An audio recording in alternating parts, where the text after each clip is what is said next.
Sugar జబ్బును అదుపులో ఉంచుకునేందుకు మనలో చాలా మంది చాలా రకాల ప్రయత్నాలు చేస్తూ ఉంటారు. ఆహారంలో సవాలక్ష పథ్యాలు పాటిస్తూ ఉంటారు. ముఖ్యంగా కొంతమంది కాకరకాయను రోజువారీ ఆహారంలో ఒక భాగంగా చేసుకుంటూ ఉంటారు. తరచూ కాకరకాయ జ్యూస్ తాగుతూ ఉంటారు. కాకరలోని చేదు గుణం రక్తంలో షుగర్ని తగ్గిస్తుందని బలంగా నమ్ముతూ ఉంటారు. అసలు ఈ నమ్మకంలో నిజమెంత? కాకరకు నిజంగానే షుగర్ను అదుపు చేసే గుణం ఉందా? ఆసక్తికరమైన ఈ విషయం గురించి డాక్టర్ ఏం చెబుతున్నారో ఇప్పుడు విందాం.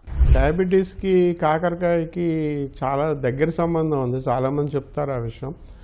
ఇది మన మన తెలుగు రాష్ట్రాల్లో కన్నా కూడా ఉత్తర భారతదేశంలో కాకరకాయ మీద ఎక్కువ పరిశోధనలు జరిగాయి అన్నమాట. మన agriculture ICR, Indian council of agriculture research తరఫున అవుతానేవి, ఐసీఎంఆర్ తరఫున అవుతానేవి కరేలా మీద చాలా పరిశోధనలు జరిగి దాదాపు కొన్ని 20-30 ఏళ్ల పాటు ఎన్నో రకాల పరిశోధన వ్యాసనాలు వెలువరించారు.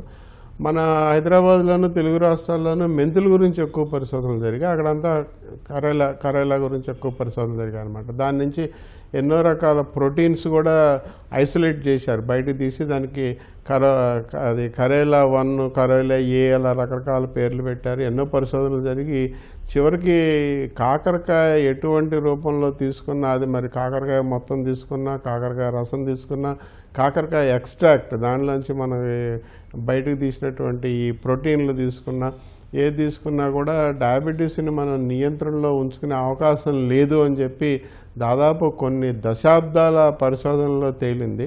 అయినా అలవాటుగా కాకరకాయతో తింటే తప్పేం లేదు, కానీ కాకరకాయ తింటే డయాబెటీస్ నియంత్రణ వస్తుంది లేదా కాకరకాయ వల్ల డయాబెటీస్ నివారించుకోవచ్చు అనే విషయాలు మాత్రం కరెక్ట్ కాదు. కాకరకాయ అలవాటుగా ఆహార పదార్థంగా కూరల్లో వాడుకుంటూ మన భారతీయులు అందరూ కూడా తింటారు. దానివల్ల తప్పు లేదు. దానివల్ల డయాబెటీస్ విషయంలో మాత్రం ఉపయోగం అంటూ ఏమి ఉండదండి. డయాబెటీస్కి కాకరకాయకి మనకి ఆరోగ్య సంబంధమైన సంబంధాలు ఏం లేవు.